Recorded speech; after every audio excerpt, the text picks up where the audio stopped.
Haleluya. Ya, saya rindu untuk menyaksikan sepenggal saya yang boleh saya perhadapkan. Sebelumnya untuk kita mulai firman Tuhan.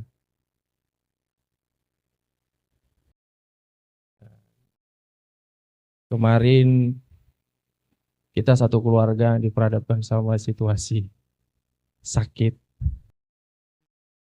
di Tuhan ya.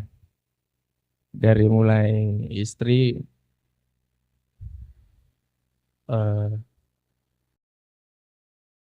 melemah, akhirnya meriang, ya komplit lah. Ada batuknya juga.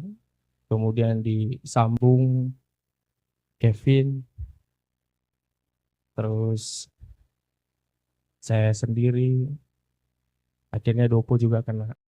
Komplit. Berempat kita. Jadi yang saya mau saksikan betapa dahsyatnya ketika di giliran saya sakit, Tuhan dengan cepat pulihkan. Entah itu karena memang karena cucian udah mulai numpuk ini, empat-empatnya udah sakit. Udah nggak tahu lagi siapa yang mau beresin kan gitu ya. Jadi roh yang melemahkan itu, roh kekhawatiran itu kayaknya gak bakal sembuh, dengan cepat harus ditolak gitu kan. Malam udah mulai nggak enak badan. Biasanya kalau mau meriang, andalan kita wedang jahe gitu ya. Biar nggak jadi meriang gitu kira-kira ya. Saya minum 1 gelas. Terus kayaknya belum juga nih kayak gitu ya. Tapi pikiran udah muter-muter bilang kayaknya harus on time malam ini ke surga kalau nggak bisa sembuh. Iya, saya sering dalam situasi apapun itu pikirannya udah on time aja. Kalau Tuhan memang mau panggil sekarang ya siap-siap aja. Nggak mesti harus penyakit yang besar juga. Karena menurut saya satu mujizat kalau dalam penyakit yang nggak terlalu besar Tuhan bisa panggil. Terus saya masih bisa dalam kelemahan itu berkata di dalam pikiran, kalau emang ini penyakit dalam waktu 5 menit juga nggak makin parah, berarti saya bakalan sembuh nih. Nggak bener ini penyakit, nggak bisa dikasih per ini. Akhirnya yang saya lakukan berdoa, karena dengan cara pribadi sendiri itu kayaknya nggak mungkin lah buat tuntunan Tuhan. Saya berdoa, saya renungi firman Tuhan. Akhirnya mujizat terjadi, saya sembuh. Istri juga bingung juga, ini orang baru sakit kok langsung sembuh 5 menit kemudian gitu loh kan. Karena memang perkara yang gampang sih dong, dengan sikap iman kita ya pribadi lepas pribadi pasti Tuhan mudah untuk menyembuhkan. Kesembuhan terjadi, entah kenapa pikiran saya gini, kayaknya besok pagi sakit lagi nih. Kebayang gitu. Jadi kalau sebelum sakit, pasti kan nanti nggak selera makan nih. Terus ngelihat yang bertiga juga nggak selera makan. Akhirnya umpan lambung, beli empek-empek. Ya kan? Kan udah sembuh tuh, dalam 5 menit sakit sembuh. Beli empek-empek. Teringat waktu di Palembang enak banget empek-empeknya. Ada di sini beli 4. Udah dia juga enak Pak Gembala. Akhirnya beli empek-empek, dalam hati si doi senang nih kan gitu ya. Orang gak selera makan gitu dikasih empek-empek pancingan supaya ini gitu kan. Eh, karena pikirannya di situ, jangan mau dikuasai roh kesakitan. Iya dong, sebagai anak Tuhan harus percaya betul bahwasanya kekuatan yang Tuhan ini bukan kekuatan yang biasa-biasa aja. Cuman meriang-meriang begini kok jadi bikin bodoh gitu. Kalau orang malah layang bilang ya, Bu, akhirnya empek-empek pun tiba, yang tiga nggak mau makan. Iya kan? Aduh nggak selera makan gitu kan. Empek-empek, udah gitu wedangnya salah beli. Apa itu ya? Wedang ronde. Nggak pernah sekali ya makan itu banyak banget itunya. Perintilannya di dalam, bukan kayak bandrek lagi. Ya,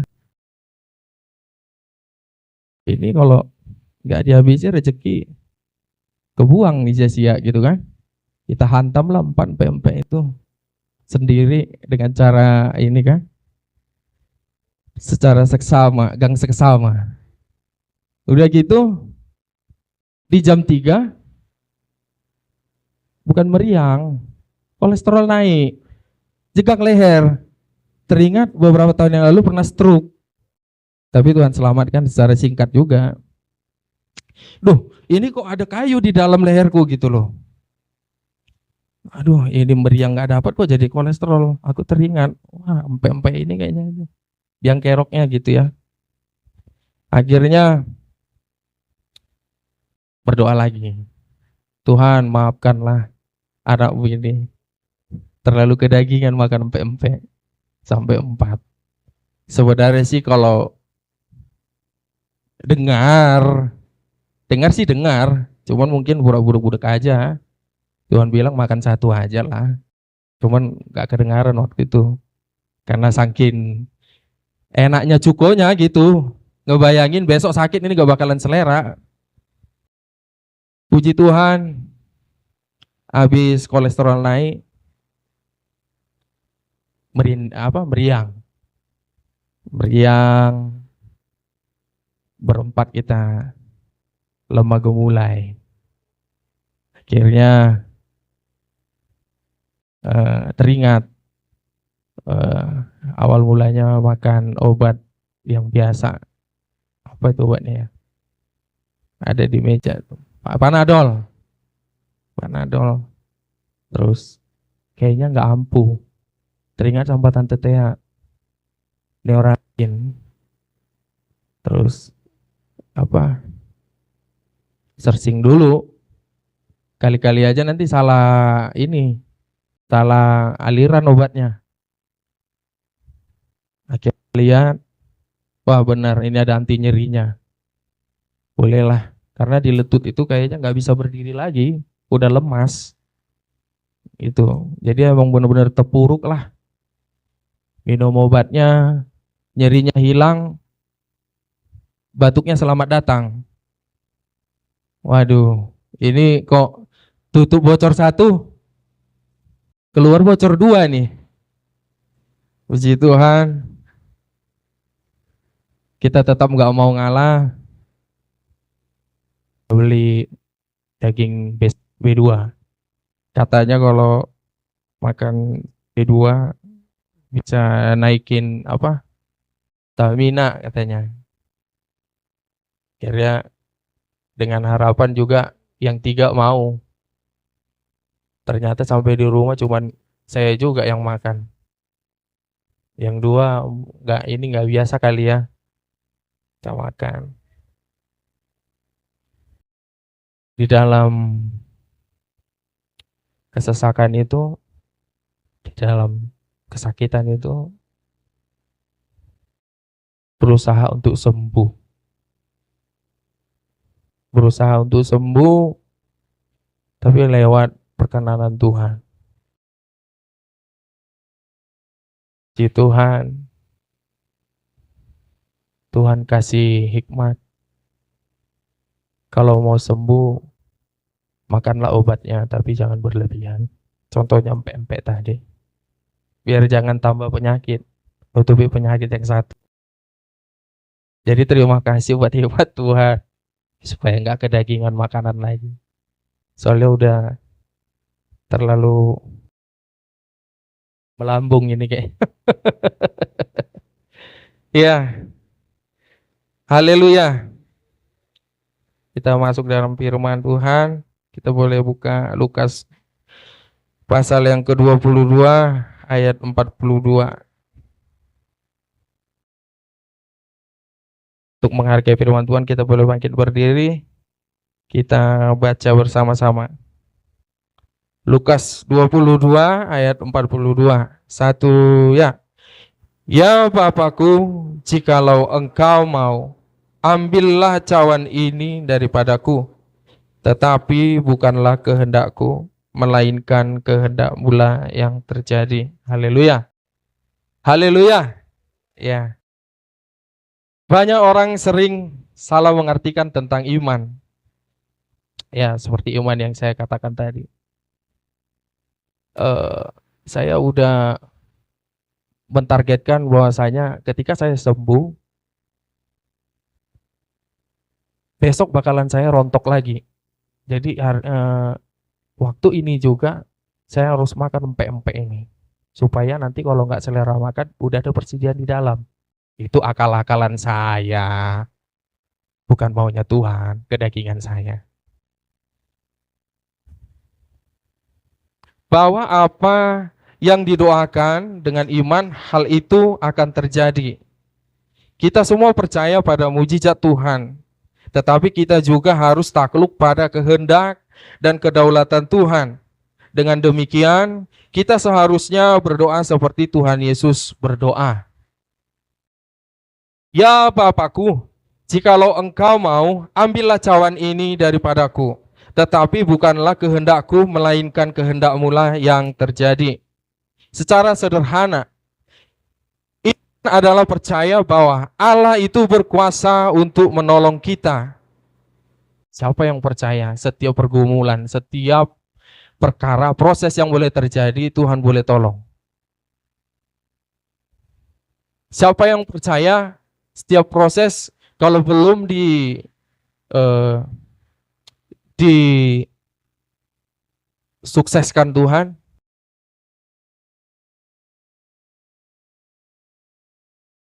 kita pandang baik. Ya. Jadi semua apa yang terjadi, proses yang baik dan buruk tetap pandang baik. Haleluya. Ya, secara sederhana iman adalah percaya bahwa Allah itu berkuasa untuk menolong kita. Namun beriman kepada Tuhan bukan berarti kita harus ngotot, menuntut keinginan kita harus dipenuhi. Amin. Iman bukan membatasi kuasa dan kehendak Tuhan untuk melakukan sesuatu seperti keinginan kita, semau-maunya kita. Ya, contohnya, Tuhan, aku nggak usah belajar karena aku udah pintar. Apa? Pelajaran olahraga udah biasa sama aku ngelempar bola basket dari jarak 5 meter masuk. Kalau ujian nanti kecil lah. Ya kan? Udah paling bisa gitu.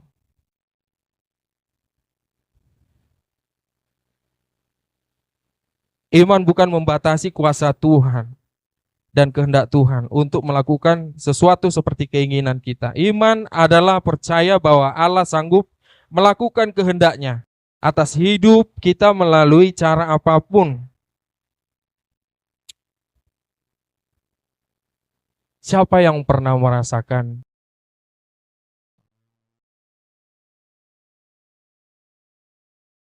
mengalami satu ketakutan?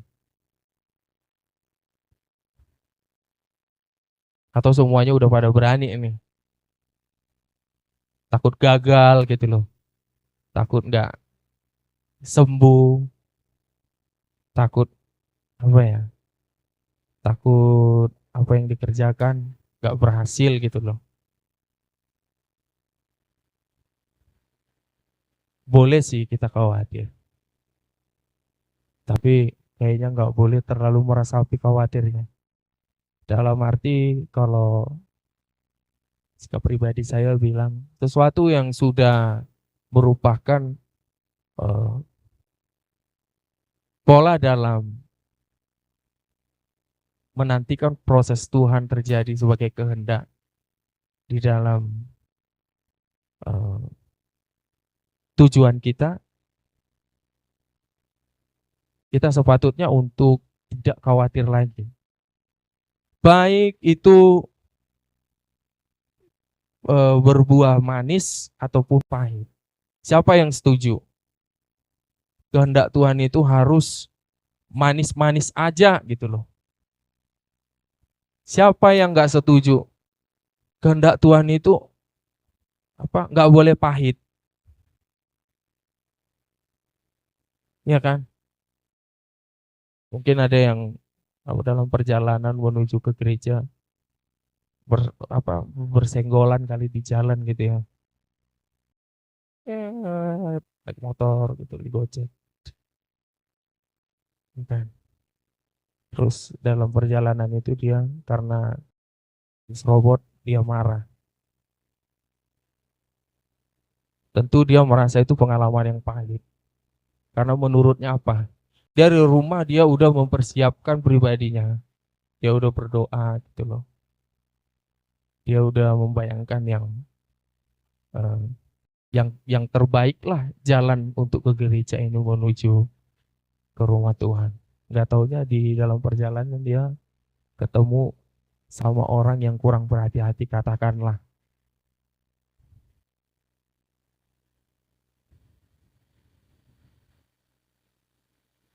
Ya, kita juga tahu ya, seperti kisah para tokoh-tokoh mengalami mujizat yang spektakuler di dalam hidup mereka. Beberapa orang bahkan mengalami penderitaan sampai kematian mereka. Mereka tetap percaya dan dapat meyakini bahwa jalan Allah tidak pernah salah. Amin. Jalan Allah tidak pernah salah. Mungkin satu momen kita diperhadapkan dalam kesulitan yang sangat sukar banget, ya kan? Sukar pakai pakai jeritan dari ini. Sukar banget gitu loh. Kok sulit banget sih mecahin ini.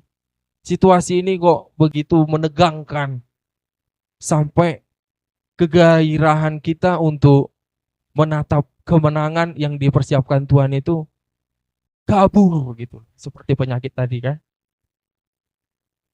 Kita dibawa dalam roh kekhawatiran. Waduh, lunglai.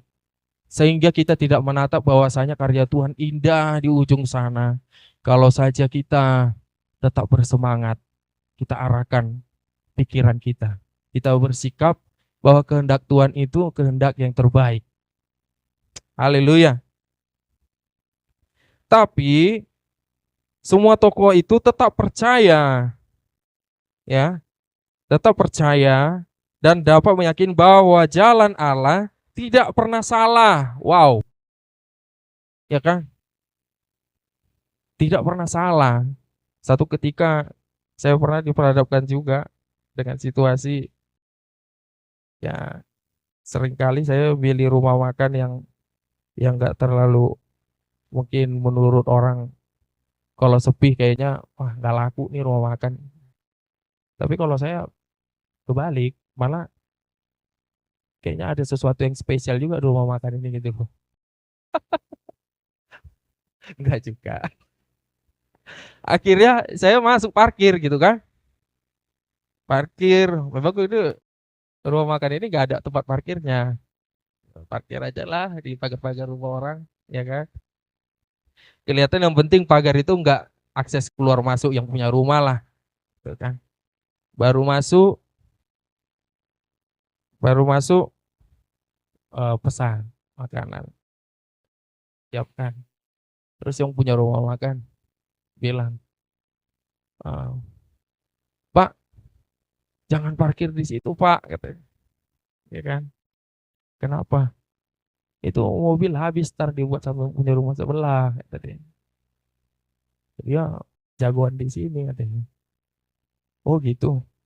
Iya, nanti disiram sama air got terus bapak nanti bakalan dimaki-maki katanya. Wah bener, gede banget orangnya keluar. Cuma saya pikir kayaknya tuntunan Tuhan sih yang untuk boleh mengiyakan saya juga makan di warung ini. Dalam pikiran saya yang penting saya kan bukan mau eh, menampung ataupun membalas walaupun bapak itu marah. Terus saya tinggalkan dulu sebentar makanan itu. Saya samperin bapak itu. Puji Tuhan bapak itu nggak marah. Marah karena saya bilang eh, dalam pikiran saya, aduh habis ini saya digebukin. Saya lihat tuh soalnya tembus kan sebelah rumah makan itu. Gede banget orangnya, ya kan? Habis ini saya ditempeleng sama dia, gitu kan? Gak pakai sarung tinju tapi tangannya udah kayak pakai sarung tinju keluar. Pikiran saya kan domba. Ya kira-kira kalau domba, kalau ditempeleng, katanya kasih lagi pipi kanan, ya kan? Dan saya datang, saya bilang, eh, dia belum ngomong, saya bilang, Pak, mohon maaf izin ya Pak, saya mau makan sebentar, saya parkir di sini. Oh ya nggak apa-apa, silakan katanya. Haleluya, nggak jadi saya ditempeleng. Jadi yang punya rumah makan juga kaget gitu kan. Pak baru bapak lo boleh parkir di sini, ini habis lo biasa aja di sini. Karena dia memang juga nggak senang sama kita dagang di sini bilang. Ya itulah baiknya Tuhan Yesus saya bilang, ya kan walaupun dia orang Padang juga, tidak ada salahnya. Karena memang kebaikan Tuhan, Tuhan peradapkan dengan situasi yang boleh menyelamatkan. Haleluya. Ya, seperti yang tokoh tadi, mereka tetap percaya dan dapat meyakini bahwa jalan Allah tidak pernah salah. Ya, jalan Allah tidak pernah salah. Allah dapat memakai semua peristiwa yang terjadi untuk mendatangkan kebaikan bagi orang-orang yang dikasihinya, serta mendatangkan kemuliaan baginya. Jadi dalam situasi apapun tetap ya sebaiknya kita untuk memuliakan Tuhan. Mulai dari cara kita memperlakukan sebagai anak Tuhan. Ya nggak mungkin kan kita layaknya sebagai pribadi anak Tuhan udah berdoa, tapi kalau dipancing seseorang untuk emosi, terus kita tampung emosi. Menurut teman-teman sekalian salah nggak? Ya kan? Kita membara gitu ya. Kan? Tuhan sebentar lagi aku mau mau mulai perjalanan ke sekolah nih. Ya kan? Pimpin langkahku Roh Kudus. Ya kan? Pimpinlah Tuhan anakmu ini. Oke. Begitu keluar ke rumah. Ya kan? Digonggong anjing tetangga. Ah, apa sih ini? Ya kan? Ngamuk. Kayaknya nggak mungkin ya. Di sini nggak ada yang kayak gitu ya. Luar biasa. Luar biasa. Haleluya. Di sini semua tetap menjaga hati ya. Dalam posisi bagaimanapun. Amin. Ya. Ya. Allah dapat memakai semua peristiwa yang terjadi untuk mendatangkan kebaikan bagi orang-orang yang dikasihinya serta mendatangkan kemuliaan baginya. Teman-teman boleh buka Pengkhotbah pasal 3 ayat 11. Saya bacakan saja. Ia membuat segala sesuatu indah pada waktunya. Amin. Bahkan ia memberikan kekekalan dalam hati kita. Tetapi manusia tidak dapat menyelami pekerjaan yang dilakukan Allah dari awal sampai akhir. Dahsyat ya pekerjaan Tuhan itu. Luar biasa. Kita tidak bisa mereka-reka. Kapan kita mau dituntaskan dalam menghadapi badai persoalan ya yang kita targetkan untuk menang kalau dalam studi. Kita tidak bisa mereka-reka bagaimana apa yang menjadi cita-cita kita, impian kita. tetapi kita bisa pegang janji Tuhan dengan cara pribadi kita tetap memuliakan kebaikan Tuhan. Puji Tuhan. Ya, demikian firman Tuhan yang boleh kita sama-sama dengarkan. Semoga boleh menjadi benih yang baik dan bertumbuh, berakar, berbuah. Tetap selalu andalkan Tuhan. Haleluya.